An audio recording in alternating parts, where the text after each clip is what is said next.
Okay, guys, another video on how you should be kind of progressing in Diablo 4. So, in my opinion, I think I'm wasted a lot of time not progressing in the storyline, which is why I'm making this video for you guys not to make the same mistake I did. Rush through Act 3, get your mount, and it'll help a lot, like a lot with the movement. This map is massive. It takes a lot of time to walk through the world map. And then after you get your mount, I would say proceed to get all your altars of Lilith around the map, which, they're pretty much scattered everywhere. There is an interactive map that is online that will tell you where exactly every single one is. I will be posting that in the description below. And another one I would say to get right after getting the Lilith, if you feel like you're kind of under leveled for where you're at, or you don't have the gear you want, is to try and hit your first 2 skill points in Renown. Is what I would say is the best, because you get the 2 free skill points, which counts pretty much as 2 levels. As a lower level, that could be absolutely instrumental to huge damage at lower levels, so you can smash through that content.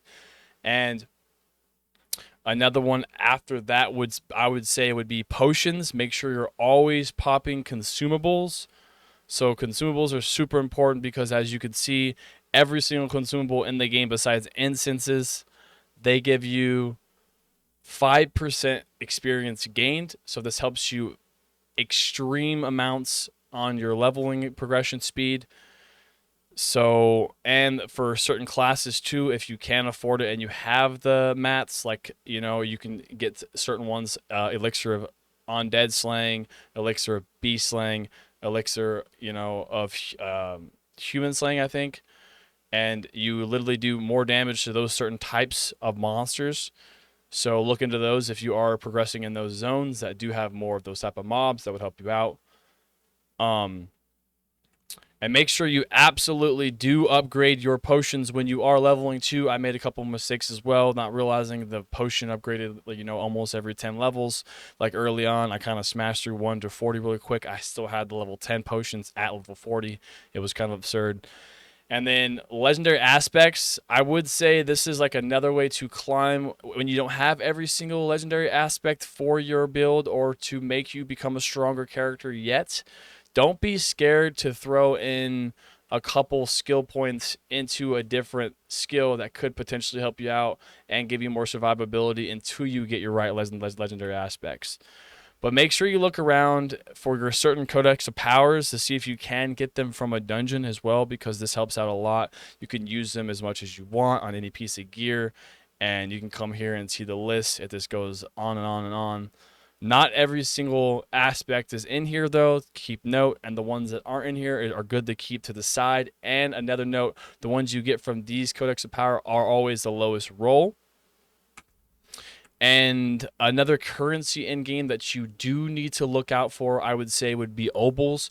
A lot of people don't realize that those cap out and you can't pick them up anymore to a certain extent. Obols you get from doing events throughout the map, like those world's gold circle events. You'll do the chest at the very end, open it, you'll drop a certain amount of obols. You'll see those events also as well inside of dungeons. Those obols max out at a certain currency depending on how many you've unlocked. And that goes into another thing saying with the renown, you can get 80% maximum obols per zone, which is huge. And make this, just keep an eye out on those. And those you spend on this gambling currency guy here. Not in town. I call him like a gambler because like you pretty much buy, it's like a purveyor of curiosities. So you buy pretty much like a emptied item that doesn't have a stat yet or anything. It just the slot it goes in, and you're gambling for a certain type of item. You'll see right here. I'll buy this right here for 40 obols, and then I got crap. So I got Ancestral Magic Helm. Pretty crap. But as you can see, you can roll up to legendaries, ancestrals, and you do unlock ancestrals inside this guy's shop, or any of them around the map, because they are in all major cities as well. You can unlock ancestral ones, and you can unlock sacred ones at level 50. Ancestral ones are 73. So if you are 72 and you're about to be maxed out on obols and you're close to 73, wait to hit 73. Use your obols when you find an ancestral that you need a piece of gear in. Boom, you might get the perfect roll you want. Yada yada, etc. You guys get it. And then the Tree of Whispers, I would say, is super important as well because you can get a lot of your rare glyphs there very easy without like dungeon farming for them. And the Tree of Whispers is kind of like you'll see them across the map. Over here is the Tree of Whispers, but then you'll see these symbols across your map on certain zones. These pink ones and these red ones are dungeons that these give you 5 Grim Favors and it maxes out at 10.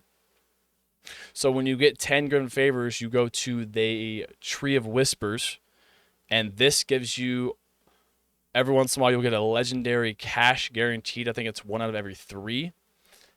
And it will drop you'll have a random choice of 1 to 3 different caches. It'll be each item slot. It's not every single item slot you want will be there. So it's kind of a gamble there as well. But it's really cool because it's a 100% chance almost to get a glyph, a rare glyph, etc. So if you do so many of these leveling up, you'll have all the glyphs you need. So, keep an eye out for that.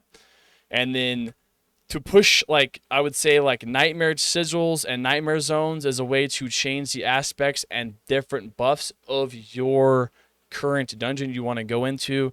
Or you could just say, let's right-click this one real quick. This will give you your healing receipt is increased by 15%. You get lightning storms. Lightning gathers above the player, etc. Monsters fire damage. Monsters deal an additional 20% of their physical damage dealt as fire, etc. So you'll use like a fire resistance potion going in there because you'll take less damage. And then when you use the sigils, if you don't know exactly where every single dungeon is, so how it says tells you the name, the Sunken Ruins of the Nightmare Sigil, you'll right-click this, boom, it'll open up, and then it'll be right here on your map. So it'll be this big, giant, crazy looking dungeon, and this is how you level your actual glyphs. So you level your glyphs through the Nightmare Sigils. So I recommend trying to climb your sigils, because if you don't get enough to where you can salvage and get the currency to make sigils, because you could do it with sigil powder, you can make any tier you want at the guy where you enchant your aspects at over here, the Namen, the occultist. And with that being said, there is a big problem people don't realize is gold. So there's a couple tips I'm going to tell you how to save gold on re-rolling your gear. For instance, if you go find your perfect piece of gear that you want that's yellow and you haven't put your legendary aspect on it yet, you go to the occultist and you hit enchant and you re-roll the one you want. Right, so we'll go here and keep it yellow, this is why it's very important. It stays very, very cheap when it's yellow. It barely goes over 1 million after you've done so many. And then you could do this one, the legendary, and you could see as already the first roll is 3 times as much, and it costs more resources as well.